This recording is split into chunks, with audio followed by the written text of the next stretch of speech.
नमस्कार, बहुत स्वागत है आप सभी का। मैं हूं आपके साथ मनु तेवतिया। वक्त हो गया है खबरों को विस्तार से दिखाने का। आज से 2 दिवसीय मध्य प्रदेश दौरे पर हैं प्रधानमंत्री मोदी। कैंसर हॉस्पिटल का शिलान्यास करेंगे। छतरपुर के बागेश्वर धाम में कैंसर हॉस्पिटल बनेगा। भोपाल में सांसदों जनप्रतिनिधियों के साथ बैठक करेंगे। कुशाभाऊ ठाकरे कन्वेंशन हॉल में बैठक करेंगे। भोपाल में ही रात्रि विश्राम भी प्रधानमंत्री मोदी करने वाले हैं। 2 दिन मध्य प्रदेश के विकास को समर्पित है। ये प्रधानमंत्री की तरफ से ट्वीट के जरिए जानकारी दी गई थी कि अगले 2 दिन लगभग 23 घंटे प्रधानमंत्री नरेंद्र मोदी मध्य प्रदेश में रहने वाले हैं और इस दौरान अलग अलग कार्यक्रमों में हिस्सा लेंगे। सबसे पहले आज दोपहर में बागेश्वर धाम पहुंचेंगे और यहां पर कैंसर हॉस्पिटल का भूमि पूजन है, शिलान्यास है। उसमें प्रधानमंत्री नरेंद्र मोदी की मौजूदगी रहेगी। उसके बाद शाम को भोपाल में सांसद और विधायकों के साथ एक बैठक होने वाली है कन्वेंशन हॉल में और वहां पर कुछ मूल मंत्र देते हुए प्रधानमंत्री नरेंद्र मोदी नजर आने वाले हैं। बड़ी बात यह है कि पहली बार भोपाल में रात्रि विश्राम करेंगे प्रधानमंत्री नरेंद्र मोदी और अब से कुछ देर बाद लगभग 2 बजे के आसपास प्रधानमंत्री मोदी यहां छतरपुर में पहुंच जाएंगे और कैंसर हॉस्पिटल का शिलान्यास करेंगे। उसके बाद कन्वेंशन हॉल कुशाभाऊ ठाकरे सभागार के लिए रवाना होंगे। वहां पर बीजेपी विधायकों और सांसदों के साथ बैठक करेंगे। उसके बाद राजभवन के लिए रवाना होंगे। वहां पर रात्रि विश्राम करेंगे और कल ग्लोबल इन्वेस्टर्स समिट का उद्घाटन प्रधानमंत्री नरेंद्र मोदी करने वाले हैं। तो हमारा लगभग 2-3 साल पूर्व का है और बीच में हम विश्व के सर्वाधिक लोकप्रिय नेता यशस्वी माननीय प्रधानमंत्री जी को मिले तो हमने सहज बस अपना आमंत्रण रखा और उन्होंने बहुत विशाल हृदय दिखाकर बुंदेलखंड के प्रति अपना समर्पण दिखाकर राष्ट्र के लिए जितने सजग हैं वो निश्चित रूप से उसके लिए उनको बहुत धन्यवाद। और बागेश्वर धाम पावन तीर्थ पर वो आ रहे हैं और ये बालाजी की अनुकंपा, सन्यासी बाबा की कृपा और बुंदेलखंड वालों का यह भाव जिस कारण से यशस्वी माननीय प्रधानमंत्री जी भूमि पूजन करेंगे, शिला पूजन करेंगे। वहीं प्रधानमंत्री मोदी के दौरे को लेकर सीएम मोहन का बयान। प्रधानमंत्री के आगमन की तैयारियां पूरी हो चुकी हैं। प्रधानमंत्री पहले बागेश्वर धाम जाकर आशीर्वाद लेंगे। पीएम बागेश्वर धाम में कैंसर अस्पताल का भूमि पूजन करेंगे। शाम को पीएम मोदी विधायक सांसदों की मीटिंग लेंगे। प्रधानमंत्री मोदी मार्गदर्शन देंगे और अनुभव भी साझा करेंगे। पहली बार देश के प्रधानमंत्री हमारे राजभवन में अतिथि बनेंगे। प्रधानमंत्री राजभवन में अतिथि बनेंगे, ये भी एक इतिहास बनेगा। के आगमन की सारी तैयारियां पूरी हो चुकी है। मैं स्वयं छतरपुर जाकर के उनकी अगवानी करने के लिए यहां से निकलने वाला हूं। वो पहले हमारे बागेश्वर धाम जाकर के जटाशंकर महादेव के आशीर्वाद के साथ कैंसर हॉस्पिटल का भूमि पूजन करेंगे, संतों का आशीर्वाद लेंगे। सायंकाल हमारी पूरी सरकार के मंत्री, विधायक, सांसद सबकी मीटिंग भी लेंगे और विकास के कार्यक्रमों में सबको सारथी बनने के अपने अनुभव से हमसे मार्गदर्शन भी देंगे और अनुभव साझा भी करेंगे। आज एक और इतिहास बनेगा, पहली बार देश के प्रधानमंत्री हमारे राजभवन में अतिथि बनेंगे। तो बागेश्वर धाम में कैंसर अस्पताल बनेगा, उसकी क्या विशेषता है, ग्राफिक्स के जरिए हम आपको बताते हैं। 252 करोड़ रुपए की लागत से ये अस्पताल बनने जा रहा है। पूरी तरह से ये सुपर स्पेशलिटी हॉस्पिटल होगा जिसमें 100 बेड का ये अस्पताल होगा। अत्याधुनिक सुविधाएं इस अस्पताल में मिलने वाली हैं। 10 single, 20 double, 50 multi speciality bed इस अस्पताल के अंदर होंगे। 20 आईसीयू या फिर बीएमटी और 30 डे केयर बेड होंगे। इसके अलावा अन्नपूर्णा किचन होगी, लोगों को खाने की कोई दिक्कत नहीं होगी। वैदिक गुरुकुल होगा, गोरक्षा के साथ बागेश्वर बगीचा भी इसमें होगा। मेडिकल रिसर्च इंस्टीट्यूट भी यहां से संचालित होगा। बड़ी बात यह है कि 3 साल के अंदर यह हॉस्पिटल बनकर तैयार हो जाएगा और जो गरीब लोग हैं उनके लिए पूरी तरह से निःशुल्क होगा इसमें इलाज। और जो बागेश्वर धाम ने बताया है जी मध्य प्रदेश छत्तीसगढ़ से खास बातचीत में, उसके मुताबिक जो थोड़े संपन्न लोग हैं उनके लिए इलाज थोड़ा सस्ता होगा। बड़े बड़े डॉक्टर्स यहां पर मौजूद रहेंगे। अलग अलग ग्रुप से भी बातचीत चल रही है, विदेशों से भी डॉक्टर इस अस्पताल में आएंगे। कुल मिलाकर पंडित धीरेन्द्र कृष्ण शास्त्री की यही मंशा है कि लोगों को बेहतर इलाज मिले, अच्छा इलाज मिले, सस्ता इलाज मिले और कम खर्च में वो स्वस्थ रहें। इसी मंशा के साथ आज कैंसर अस्पताल की नींव रखी जाएगी बागेश्वर धाम के अंदर। बागेश्वर धाम में अभी तक लोग आस्था के भाव से जाते थे, लेकिन अब स्वास्थ्य सेवा के लिए भी बागेश्वर धाम में लोग जाएंगे, क्योंकि इसी के अंदर जमीन चिन्हित की गई है, वहीं पर भूमि पूजन किया जाना है और वहीं पर खड़ा होगा ये कैंसर अस्पताल। 200 करोड़ से ज्यादा की लागत से ये अस्पताल बनेगा। 3 साल का इसमें समय लगेगा। अत्याधुनिक सुविधाओं से लैस होगा ये सुपर स्पेशलिटी अस्पताल। 100 बेड का होगा। सारी सुविधाएं इसके अंदर मौजूद रहेंगी। खाने पीने की लोगों के लिए व्यवस्था की जाएगी, रुकने की व्यवस्था की जाएगी। अगर लोग दूर से भी इस अस्पताल में इलाज के लिए आए तो लोगों को किसी तरह की कोई दिक्कत ना हो।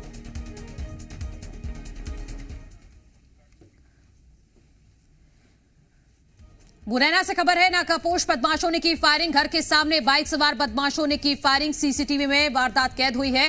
अब तक एफआईआर दर्ज नहीं हुई है। मुरैना स्टेशन रोड थाना क्षेत्र के बालाजी नगर की ये पूरी घटना बताई जा रही है। तो बदमाश कितने बेखौफ हैं, मुरैना से ये तस्वीर सामने आई है, जहां नाकापोश बदमाशों ने फायरिंग की है। घर के सामने बाइक सवार बदमाशों ने फायरिंग की है। सीसीटीवी में ये पूरी वारदात कैद हुई है। अब तक एफआईआर दर्ज नहीं हुई है इस मामले में। मुरैना स्टेशन रोड थाना क्षेत्र के बालाजी नगर की ये तस्वीरें हैं जो जी मध्य प्रदेश छत्तीसगढ़ आपको दिखा रहा है। आप देखिए कि बदमाश कितने बेखौफ हैं, उसी का ये सीसीटीवी फुटेज सामने आया है, जहां नाकापोश बदमाशों ने एक घर के सामने फायरिंग की है। बाइक पर सवार होकर ये बदमाश आते हैं और एक घर के सामने ताबड़तोड़ फायरिंग करते हैं और फिर वहां से फरार हो जाते हैं। ये पूरी वारदात इस गली में लगे सीसीटीवी कैमरे में कैद हुई है, जो इस वक्त हम आपको दिखा रहे हैं। इस मामले में अभी तक कोई शिकायत नहीं की गई है, कोई एफआईआर दर्ज नहीं हुई है।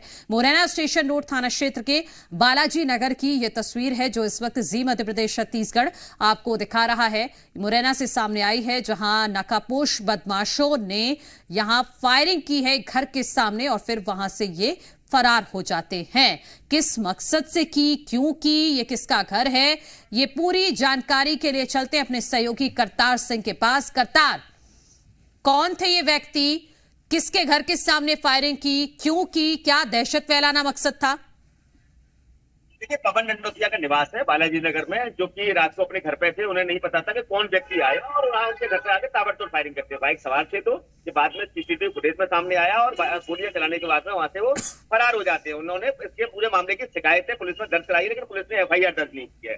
फिलहाल पुलिस इस पूरे मामले की जांच कर रही है। उनका कहना है कि अब जांच करेंगे, जांच के बाद कोई एफआईआर है वो दर्ज की जाएगी। लेकिन जिस तरीके से एक मोहल्ले में जहां रात का वक्त था, बाइक सवार जाते हैं, फायरिंग करते हैं और फायरिंग करने के बाद फरार हो जाते हैं, पूरे इलाके में, मोहल्ले में लोग दहशत में आ जाते हैं। क्योंकि जिस तरीके से रात के समय क्योंकि सन्नाटा होता है, गोलियां चलती हैं, गोलियां की आवाज सुनकर लोग बाहर निकलते हैं, देखते हैं तो कोई दिखाई नहीं देता। बहुत बाद में पता चलता है सीसीटीवी में तो बाइक सवार थे। अब देखना होगा पुलिस इसमें क्या एफआईआर दर्ज करती है और जो आरोपी है, क्योंकि अज्ञात आरोपी है, अभी किसी के जानकारी नहीं मिल पा रही कौन है ये, क्या कारण था, कुछ भी समझ नहीं आ पा रहा। अब कब तक इनकी गिरफ्तारी होती है, कब तक एफआईआर दर्ज होती है, ये देखना बाकी है। सोनाली,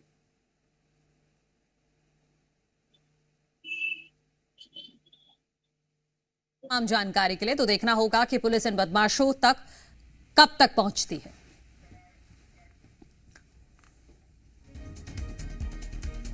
सरगुजा से खबर है, पंचायत चुनाव का अंतिम चरण आज। प्रत्याशी शैलेश कुमार पर कुछ लोगों ने हमला कर दिया। हमलावरों ने शैलेश को पीटा और फिर उसके बाद लूटा भी है। मोबाइल लूट लिया। पोलिंग बूथ एजेंट से मुलाकात करने जा रहे थे शैलेश। रास्ते में वाहन रोककर बदमाशों ने हमला किया है। पूर्व बीजेपी विधायक विजय के बेटे हैं शैलेश कुमार सिंह ने लुंड्रा थाने में शिकायत दर्ज कराई है। मामले की जांच में अब पुलिस जुटी हुई है। तो ये मामला सरगुजा से सामने आया है, जहां पर एक प्रत्याशी के साथ मारपीट की गई है। प्रत्याशी शैलेश कुमार पर कुछ लोगों ने हमला किया है। हमलावरों ने शैलेश को पीटा, फिर उसका मोबाइल भी छीन लिया। पोलिंग बूथ एजेंट से मुलाकात करने के लिए शैलेश जा रहे थे। उसी दौरान रास्ते में वाहन रोककर बदमाशों ने इन पर अटैक कर दिया। आपको यह भी बता दें कि शैलेश कुमार पूर्व बीजेपी विधायक विजय के बेटे हैं और शैलेश कुमार सिंह ने अब इस मामले को लेकर लुंड्रा थाने में शिकायत दर्ज करवाई है। फिलहाल पुलिस मामले की जांच में जुटी हुई है। फिर रास्ते में देवनारायण और उसके पुत्र के द्वारा मेरे को रास्ते में रोक के 50-60 लोगों के द्वारा मेरा मोबाइल छीन लिया गया और मेरे से अभद्र व्यवहार किया गया। आदिवासी होते हुए इस जनरल सीट से लड़ रहे हो और मेरे क्षेत्र में आके तुम रात को चुनाव प्रचार करोगे, इस टाइप से बात करते हुए मेरे से हाथापाई की गई। मैंने लुंड्रा थाने में इसके आवेदन दिया हुआ है और टीआई से मांग की है कि इसके ऊपर जल्द से जल्द कार्रवाई। हमारे सहयोगी सुशील कुमार सरगुजा से ज्यादा जानकारी के साथ जुड़ गए। सुशील, कुछ पता चला कि प्रत्याशी शैलेश कुमार पर आखिर हमला किसने किया और क्यों किया? देखिए, मैं बता दूं, ये पूरा मामला लुंडा थाना क्षेत्र के डडौली का है, जहां शैलेश सिंह जो है वो प्रत्याशी हैं, वार्ड क्षेत्र क्रमांक 9 के डीडीसी प्रत्याशी हैं। उनके द्वारा मतदाता जो जिस तरीके से बूथ एजेंट है, उनके घर गए थे मिलने के लिए, उनसे बात करने के लिए किस तरह से व्यवस्थाएं क्या है। तो इसी दौरान जब वो मिल के वापस घर जा रहे थे, इसी दौरान बीच रास्ते में उनके प्रतिद्वंदी जो है देवनारायण जो यादव हैं, उनके द्वारा बीच रास्ते में गाड़ी रोक कर उन्होंने आरोप लगाया इस तरीके से कि उन्हें गाड़ी रोक कर और उनसे मारपीट की गई और गाड़ी का हवा खोल दिया गया और वहीं जातिगत गाली देते हुए भाग जाने की बात कही। वहीं इसकी शिकायत भयभीत होकर जिसके बाद शैलेश सिंह ने इसकी शिकायत लुंडा थाने में कराई। वहीं पुलिस पूरे मामले की जांच कर रही है। ठीक है, बहुत शुक्रिया सुशील आपका तमाम जानकारी के लिए। फिलहाल पुलिस इस मामले में जांच कर रही है कि आखिर प्रत्याशी पर हमला किसने किया और क्यों किया।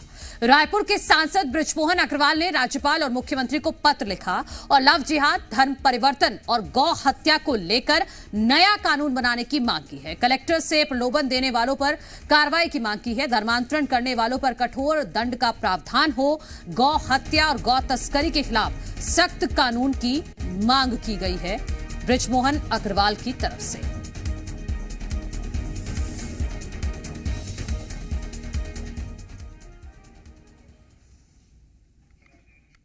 हमारे सहयोगी राजेश ज्यादा जानकारी के साथ जुड़ गए हैं, उनके पास हम चलेंगे। और बृजमोहन अग्रवाल ने जो ये लेटर लिखा है, इसमें पूरी जानकारी क्या है, कौन कौन से ऐसे मुद्दे हैं जिसकी आवाज बृजमोहन अग्रवाल ने उठाई है? जो प्राथमिक तौर पर जानकारी है उसके मुताबिक लव जिहाद, धर्म परिवर्तन और गौ हत्या को लेकर नया कानून बनाने की मांग बृजमोहन अग्रवाल की तरफ से की गई है। हमारे सहयोगी राजेश ज्यादा जानकारी के साथ जुड़ गए हैं। राजेश, बृजमोहन अग्रवाल की तरफ से लेटर लिखा गया है, इस लेटर में किन किन मुद्दों का जिक्र किया गया है और इसके पीछे इसके मायने क्या हैं, वो भी समझाइएगा।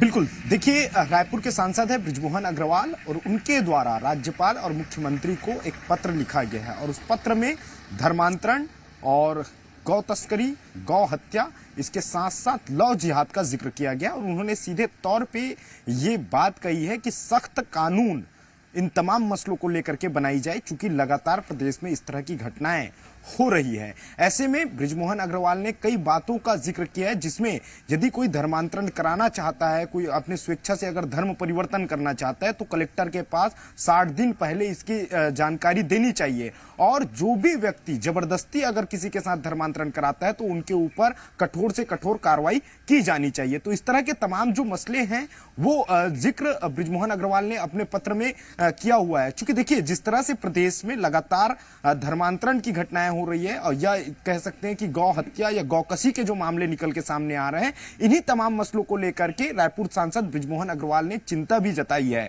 और जिस तरह से चाहे हिंदू संगठन के पदाधिकारियों या कार्यकर्ता हों, उनके द्वारा अलग अलग धर्मांतरण के मुद्दों को लेकर के जिस तरह से घेराव किया जा रहा है और प्रदर्शन देखने को मिल रहा है, तो इन तमाम चीजों को लेकर के रायपुर सांसद बृजमोहन अग्रवाल ने चिंता जताते हुए सख्त से सख्त कानून बनाने की मांग लेटर के माध्यम से की है। ठीक है राजेश, बहुत शुक्रिया आपका तमाम जानकारी के लिए। तो अब इस पर क्या प्रतिक्रियाएं रहती हैं, इस पर रहेगी हमारी नजर। फिलहाल आगे बढ़ते हैं। मध्य प्रदेश ग्लोबल स्टार्टअप का हब बनता जा रहा है। प्रधानमंत्री नरेंद्र मोदी का विजन है कि स्टार्टअप को ज्यादा से ज्यादा प्रोत्साहन मिले, जिससे भारत के युवा नौकरी करने वाले से ज्यादा नौकरी देने वाले बने। आत्मनिर्भर भारत के स्वप्न को साकार करने में मध्य प्रदेश में मुख्यमंत्री मोहन यादव के नेतृत्व में तेजी से काम हो रहा है। वहीं मुख्यमंत्री यादव ने कहा है कि नई स्टार्टअप नीति बन जाने से GIS 2025 प्रदेश को ग्लोबल स्टार्टअप हब के रूप में स्थापित करने का बड़ा अवसर साबित होगा। युवा उद्यमियों को ग्लोबल मंच मिलेगा और लाखों रोजगार के अवसर होंगे। मुख्यमंत्री मोहन यादव का मानना है कि गतिशील स्टार्टअप इकोसिस्टम राज्य की आर्थिक प्रगति और युवाओं के लिए रोजगार के अवसर में अहम भूमिका निभाएगा। आपको बता दें कि वर्तमान में सक्रिय स्टार्टअप्स की संख्या 5,000 से बढ़ाकर 10,000 करने का लक्ष्य रखा गया है। स्टार्टअप्स के युवा उद्यमियों के लिए सबसे बड़ी चुनौती प्रारंभिक पूंजी की व्यवस्था करना होता है, लेकिन अब राज्य सरकार युवाओं को इस बाधा को दूर करने के लिए 100 करोड़ रुपए का सीड कैपिटल फंड स्थापित कर रही है। साथ ही किराए पर सब्सिडी और महिला उद्यमिता को भी बढ़ावा मिलेगा, जिससे प्रदेश के आर्थिक विकास में सहायता मिलेगी।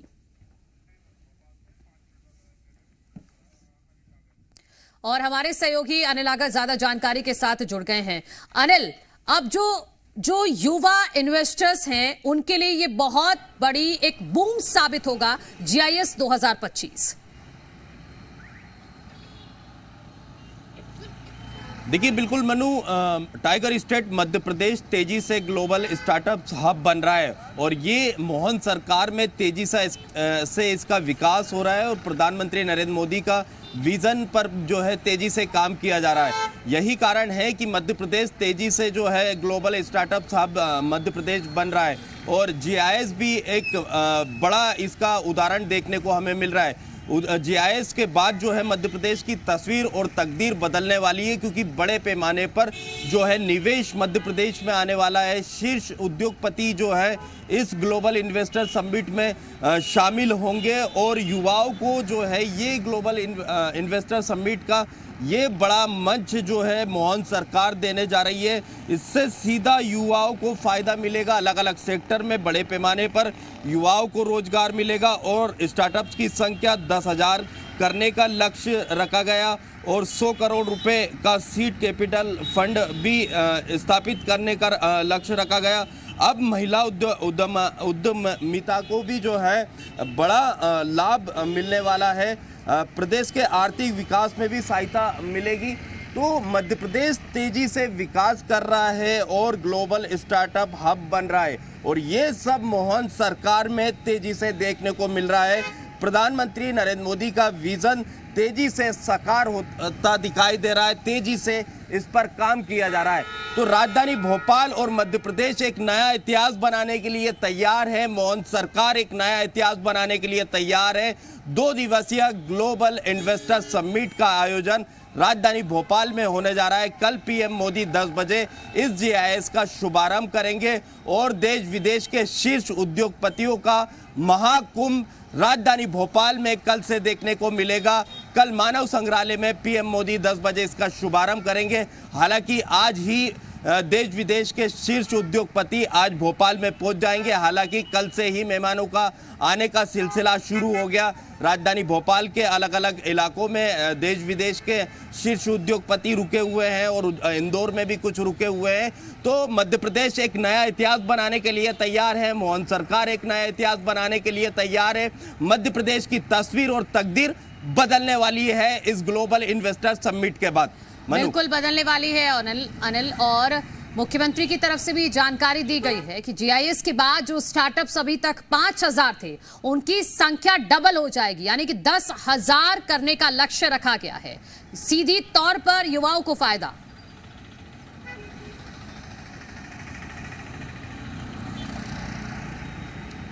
देखिए बिल्कुल सीधा युवाओं को फायदा मिलेगा और चाहे GIS की बात करें तो GIS में सबसे ज्यादा अगर किसी को फायदा मिलने वाला है तो मध्य प्रदेश के युवाओं को मिलने वाला है, क्योंकि हर एक सेक्टर में निवेश आने वाला है। बड़ी बड़ी कंपनियां मध्य प्रदेश में आने वाली है। बड़े बड़े निवेशक इस ग्लोबल इन्वेस्टर समिट में पहुंच रहे हैं और हर एक निवेशक की रुचि मध्य प्रदेश में निवेश करने की है। तो हर एक सेक्टर में आने वाले दिनों में मध्य प्रदेश में रोजगार युवाओं को मिलने वाला है। तो ये अपने आप में काफी ऐतिहासिक ग्लोबल इन्वेस्टर समिट मानी जा रही है। इससे पहले भी कुछ समिटें हुई है, लेकिन ये सबसे अहम मानी जा रही है। मोहन सरकार ये एक नया इतिहास बनाने जा रही है। बड़े पैमाने पर मध्य प्रदेश में रोजगार युवाओं को मिलेगा। बड़े पैमाने पर निवेश मध्य प्रदेश में आ रहा है। और बिल्कुल एक और बड़ी बात यह है कि अक्सर युवाओं के मन में यह रहता है कि उनके पास आइडिया है लेकिन उनके पास पैसा नहीं है। तो इस बाधा को भी दूर करने के लिए 100 करोड़ रुपए का सीड कैपिटल फंड स्थापित किया जा रहा है।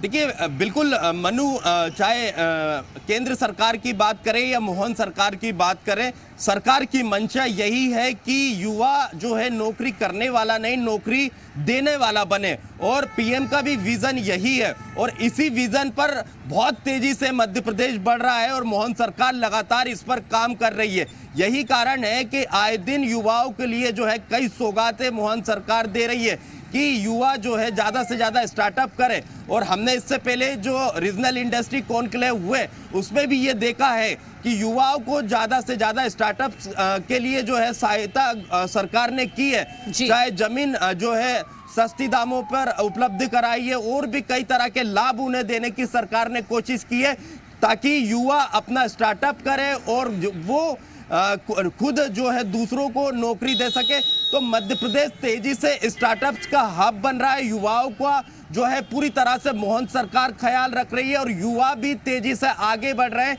वो नौकरी करने की वजह खुद अपना व्यापार शुरू कर रहे हैं और हजारों लोगों को रोजगार दे रहे हैं। ठीक है अनिल नागर, फिलहाल बहुत शुक्रिया आपका तमाम जानकारी के लिए। तो बिल्कुल, अगर मध्य प्रदेश में आप रहते हैं और आपके पास कोई इनोवेटिव आइडिया है तो बाकी सरकार आपके साथ है, आप उसे एग्जीक्यूट कर सकते हैं। सारी मदद सरकार की तरफ से दी जाएगी। इसी के साथ इस बुलेटिन में इतना ही। खबरों का सिलसिला लगातार जारी।